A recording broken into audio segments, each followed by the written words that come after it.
یه اتفاقی هفته گذشته توی کلاس اول برای من خیلی جالب بود، اینکه من با بچه‌ها این موضوع رو مطرح کردم که از لقمان پرسیدن ادب از که آموختی؟ از بی ادبان. هرچه در نظرم ناپسند آمد از آن پرهیز کردم. و طبق معمول همیشه که از بچه‌ها می‌خوایم راجع به این موضوعی که مطرح کردیم خودشون فکر کنن، اون مفهومی که به ذهنشون متبادر شده رو خودشون عنوان بکنن بدون اینکه ما معنی دقیق یا تحت لفظی داشته باشیم. در وهله اول که جوابی که بچه‌ها میدادن خیلی خوب بود، خیلی نزدیک به اون مفهوم اصلی بود، فکر کردنشون خیلی جالب بود. اما یه جوابی که بین جواب بچه‌ها بود که نظر منو خیلی جلب کرد این بود که یکی از بچه‌ها پرسید از خودمون هم میتونیم ادبیات بگیریم؟ من وقتی شبا میخوام بخوابم بعضی از کارهای روزم میاد توی ذهنم که میگم که میتونستم یه کار بهتری به جای اون انجام بدم. امروز میخوایم راجع به این صحبت بکنیم که مفهوم و اینکه ما یک قدم عمیق‌تر به اون چیزهایی که اطرافمون هست میشنویم و داده هایی که داریم، از کجا ما میتونیم این رو توی بچه ها تقویت بکنیم و چقدر کلاس درس و اون تایمی که بچه ها در مدرسه میگذرونن، شیوه ارائه مطلب ما، افرادی که با بچه ها دمخور هستن میتونه به این قضیه کمک بکنه و اثرگذاری بیشتری داشته باشه.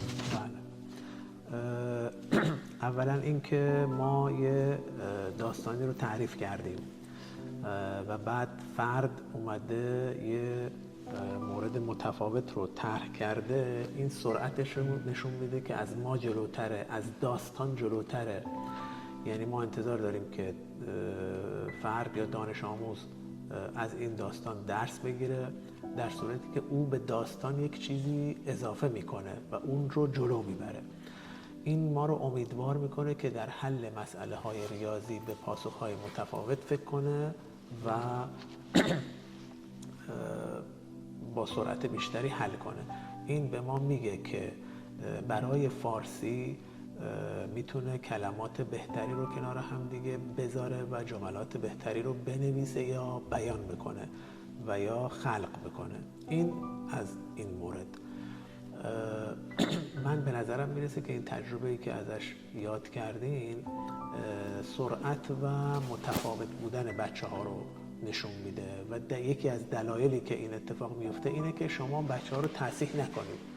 یعنی اشتباهاتی که ممکنه بگن گفتاری یا نوشتاری رو تصحیح نکنید یا برخی از رفتارهای سر کلاسشون رو بعد اون 4 بار اشتباه میگه یا اشتباه مینویسه یا اشتباه انجام میده، اما 5مین بار این مورد متفاوت از توش در میاد که علم رو انگار به جلو برده. این من اومد تو ذهنم با توجه به این تجربه. قطعا همونطور که همیشه راجبش صحبت کردین، سهم درس فارسی توی این که همونطور که الان هم اشاره کردید ما از فارسی وام میگیریم توی ریاضی اون خلاقیت رو پیاده میکنیم، توی حتی هنر اون خلاقیت رو پیاده میکنیم. ادبیات و درس فارسی رو ما توی مقطع ابتدایی چجوری میتونیم استارت کارمون قرار بدیم؟ ببینید، برای ارزیابی بچه ها در سنین مثلا 7 سالگی و 14 سالگی در کل دنیا آزمون هایی برگزار میشه که اون آزمون ها از درس فارسی و ریاضیه. حالا فارسی به معنای ادبیات هر کشور یا ادبیات رایج انگلیسی.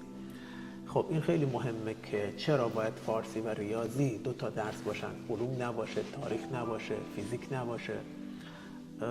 این به خاطر اینه که اگر کسی در این 2 تا درس یک تبحری داشت میتونه روی درس‌های دیگه‌ش هم تأثیر بذاره.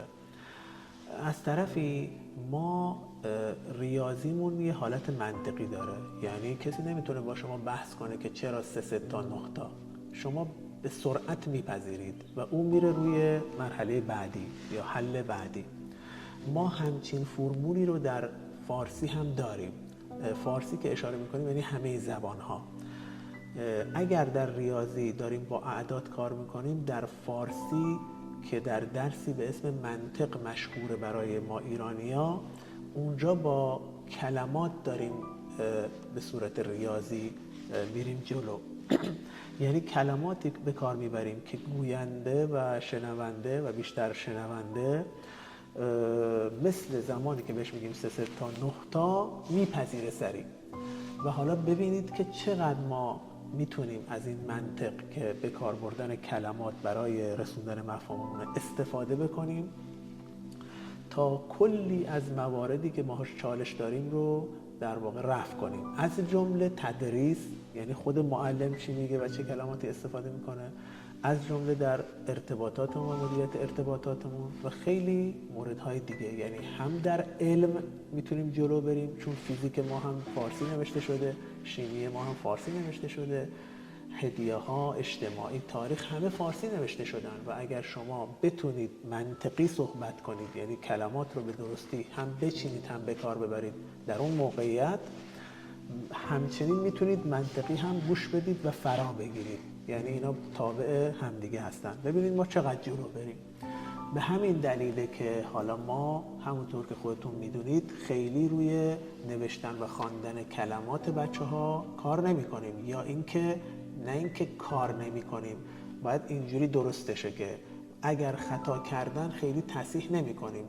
چرا؟ به خاطر اینکه اولویت بره سراغ استفاده درست از اون کلمه، یعنی گفتن درست اون کلمه تا نوشتن و خوندنش و به کار بردنش.